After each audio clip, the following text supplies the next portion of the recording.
তাহলে মা বাবার সাথে খারাপ ব্যবহার করা যাবে? হ্যাঁ, কি বুঝবা তুমি? তুমি মোবাইলে কিছু বুঝো? এই কথা বলা যাবে? হারাম হারাম। নিচু করে কথা বলবে। আমি এখনো যখন মাহফিল করে ফিরি, আব্বা আম্মার রুমটার ভিতরে মাঝে মাঝে যখন যাই, এই 2 দিন 3 দিন পরে পরে মাহফিল করে যখন একটু ছুটি ছাটা পাই, ছুটি ছাটা মানে মনে করেন আবার কি ছুটি ছাটা, মানে রাত্রের শেষ অংশে গেলাম, ফজরের নামাজ করে একটু ঘুমাই। তো ফজরের নামাজে ডাকটা দেওয়ার জন্য আমি মাঝে মাঝে আব্বা আম্মার রুমে ঢুকি। যখন গিয়ে দেখি আব্বা আম্মা ঘুমাইতেছে, ডাক দিলে উঠতেছে, বাজার কোন সময় আসছে, আমার দিলটা ভরে যায়। মনে হয় একটা বটবৃক্ষ আমার জন্য ছায়া দেওয়ার জন্য আছে। জোরে কোন আল্লাহ। এবার বলেন তো দেখি, কোরআনের ভিতরে সব আছে না নাই? আল্লাহ রাব্বুল আলামিন আমাদেরকে জানিয়ে দিলেন, وَأَنِحْكُمْ بَيْنَهُمْ بِمَا أَنزَلَ اللَّهُ। ও নবী, বিচার করা লাগবে কোরআন দিয়ে। আওয়াজ করে বলেন, কি দিয়ে? আমাদের দেশে বিচার চলে ব্রিটিশদের আইন দিয়ে। কোরআনের ভিতরে রাজনীতি আপনি খুঁজে পাবেন কেমনে? কোরআনের ভিতরে রাজনীতি যদি বুঝতে হয়, নেতা দুর্নীতি থাকবে না, কোন কর্মী চাঁদাবাজি করতে পারবে না। ঠিক কিনা বলেন? তাহলে বিচার চলবে কি দিয়ে? 2 নাম্বার আল্লাহ বলেন, ওয়ালা তাত্তাবিউ আহওয়াহুম। কোরআনে রাজনীতি আছে কিনা আপনাদেরকে 8টা পয়েন্ট দিয়ে আমি বুঝাই। কষ্ট হবে আপনাদের? 1 নাম্বার, বিচার করেন কোরআন দিয়ে। কোরআন দিয়ে বিচার করলে আপনি কোন রাজনীতি নেই। আল্লাহ কয় বিচার করো কোরআন দিয়ে। চুরি করবে তো হাত কাটবা, দুর্নীতি করবে তো কি কাটবা? রাস্তার ভিতরে যদি রডের পরিবর্তে বাঁশ দেয়, ওই ইঞ্জিনিয়ারের হাত পকেটের ভিতরে। ঠিক কিনা কন? দেশের কোটি কোটি টাকা নিয়ে আপনি চলে যাবেন পালায়ে, আপনি ধরে এনে হাত কেটে পকেটের ভিতরে দিয়ে দেওয়া হবে। এটার নাম কোরআনের বিচার। এই বিচারের কথা বললেই অনেকে বলে কোরআনে রাজনীতি নাই। এরপরে 2 নম্বরে, ওয়ালা তাত্তাবিউ আহওয়াহুম। নবী মন গড়া কোনো বিচার চলবে না। এখন আমাদের দেশে বিচার চলে কি গড়া? আরো জোরে। মন গড়া বিচার যদি না চলতো, আল্লামা দেলোয়ার হোসেন সাইদি রাহমাতুল্লাহ আলাইহি এই মাটির বুকে 50 বছর তিনি কোরআনের তাফসীর করলেন। 13টা বছর জেল খেটেছে। দিনের পর দিন তাকে জুলুম করা হয়েছে। জালেমরা ওনার হাসি কেড়ে নিতে পারে নাই। প্রমাণিত হয়েছে জালেমরা বিতাড়িত হয়েছে, মাজলুমেরা বিজয়ী হয়েছে।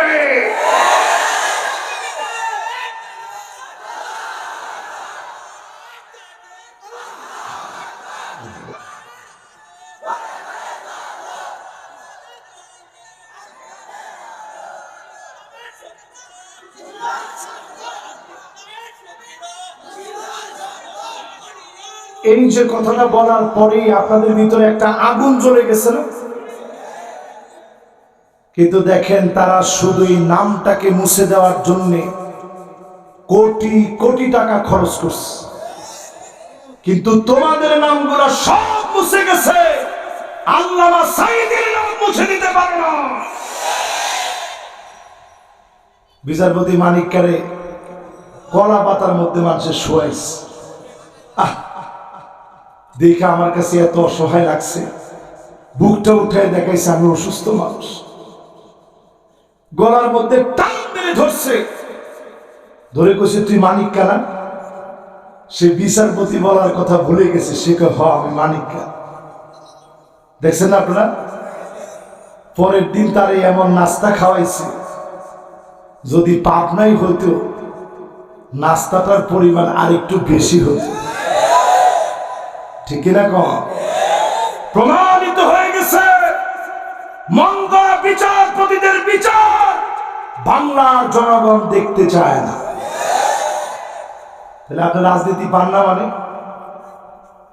3 নম্বরে আপনি কোরআনের দিকে দেখেন। ও হাফেজ সাহেবরা কই? যাদেরকে পাগড়ি পরাইলাম কই? ওরা এখন পাগড়ি নিয়ে ব্যস্ত আছে। না না না, এটা স্বাভাবিক। আর এই বয়সকে আমাদের যায়নি। এরকম পাগড়িটা পরানোর পরে আজকে সারা রাত তোর মাথায় পাগড়িটা থাকবে, হুজুর বাইদে দিয়েছে। এই জন্য ওরা এখন দৌড়াদৌড়ি করতেছে, ঘোরাঘুরি করতেছে, কে কার লাগে এটা ঘুষা দিবে। স্বাভাবিক কথা, বাচ্চা মানুষ তো বিশাল খুশি, আমি পাগড়ি পাইছি বেড়া। তো এখানে যারা হাফেজ কোরআন আছেন, উনিও তো হাফেজ সাহেব না? আচ্ছা হুজুর কম তো দেখি, যে আয়াতটা পড়লাম কোরআনের ভিতরে আছে না নাই? আমি যদি কম, এটা তো বেশি দূরে লাগবে না, সভাপতি সাহেব এখন সার্চ দেন।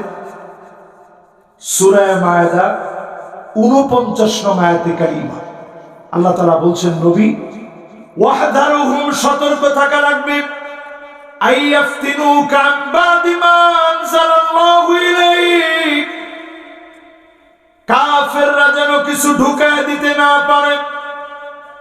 আমরা বলবো সতর্ক থাকা লাগবে, নতুন করে পার্শ্ববর্তী দেশ কোনোভাবে আমার দেশের ক্ষতি যেন করতে না পারে। ঠিক কিনা কম? এরপরেরটা শুনেন আল্লাহ কি বলে। ফাইন তাআল্লাহু, 4 নাম্বার। এটা কোরআনের রাজনীতি আছে কিনা কয়টা পয়েন্ট দিয়ে বুঝাই দিয়ে বলছিলাম, আপনাদের মনে কষ্ট হয়ে যাচ্ছে। আমি আর বেশিক্ষণ না, আমার এই কমিটি বলছে হুজুর আপনি খালি আয়েশার চেহারাটা দেখাবেন। আমি কইছি আমি তো এরকম কোনো বড় পীর সাহেব না, চেহারা দেখাইলে পাবনার মানুষ অন্তত আমারে ছাড়বে, আমি পাবনার মানুষের চিনি। মাশাআল্লাহ, এখন সারাসারি কোনো উপায় নেই, কি কর? ঠিক আছে, আপনারা যদি দোয়া করে দেন, আমি যদি এখন মারাও যাই আমার মনে কোনো দুঃখ নেই। এই সময়ের মৃত্যু আমি মনে করি আমার জীবনের শ্রেষ্ঠ মৃত্যু হবে। জোরে করে আল্লাহু আকবার। ফাইন তাআল্লাহু, নবী এর পরেও যদি কেউ ঘাড় ঘুরায় নেয়, বলে কোরআনে রাজনীতি নেই, ফালাম, আপনি জানায় দেন, আপনি জেনে রাখেন, ফালাম আন্নাল্লাহ, আল্লাহ রাব্বুল আলামিন কোরআনুল কারীমের ভিতরে বলেন, ফাইন তাওয়াল্লাউ ফালাম আন্নামা ইউরিদুল্লাহু আন ইউসিবাহুম বিবাদি যুনুবিহিম, যদি এরপরেও ঘাটতামি করে অচিরেই আপনি জানায় দেন, আযাব দিয়ে যিনি পাকড়াও করবেন তিনি কে? সুতরাং আমি আপনাদেরকে বলি, 5 তারিখের পরে গুন্ডামি দেখাবেন না। মনে রাখবেন 5 তারিখ যেইভাবে আল্লাহ ঘটাইছে আবার আল্লাহ সেইভাবে ঘটাইতে পারে। ঠিক কিনা বলে? এরপরে 5 নাম্বার শুনেন, وَإِنَّ كَثِيرًا مِنَ النَّاسِ لَفَاسِقُونَ।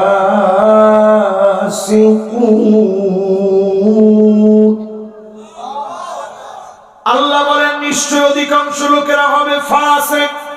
আওয়াজ করে বলেন কি হবে? 1 2 লোক না, প্রথমে বলছেন ইন্না, নিশ্চয়, এরপরে বলছেন কাসীরুম মিনান নাস, বাদুন নাস না, নাফারুম মিনান নাস নয়, ফারাদুম মিনান নাস নয়, কাসীরুম মিনান নাস, অধিকাংশ লোক ফাসিক হবে। যাই ফাসিক হবে তাই বলবে কোরআনের রাজনীতি নয়। ঠিক কিনা বলেন? এরপরে 6 নাম্বার আল্লাহ রাব্বুল আলামিন বলেন,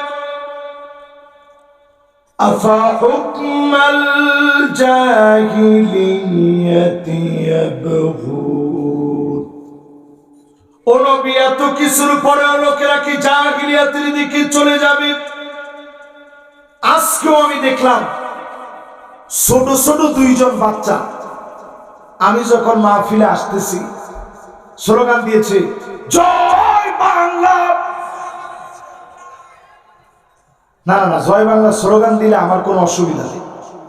আমার অসুবিধা ওই জায়গায় আপনি যদি এই কথা বলেন যে জয় বাংলা বলতে বলতে আমি মারা যাব, এই কথায় আমি গড় আপত্তি করি।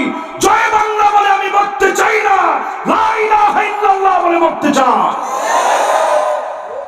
ঠিক কিনা কন? বাংলাদেশে সিয়াসিত্তা ফরুন্না বেডি আপনারা দেখছেন না, উনি জয় বাংলা কইতে কইতে মরতে চান। 70-80 রাকাত তাহাজ্জুদ পড়া ব্যক্তি জয় বাংলা বলতে বলতে নাকি উনি মরবে। আমরা কিন্তু জয় বাংলা বলে মরতে চাই না, আমরা লা ইলাহা ইল্লাল্লাহ বলে মরতে চাই। ঠিক কিনা বলে?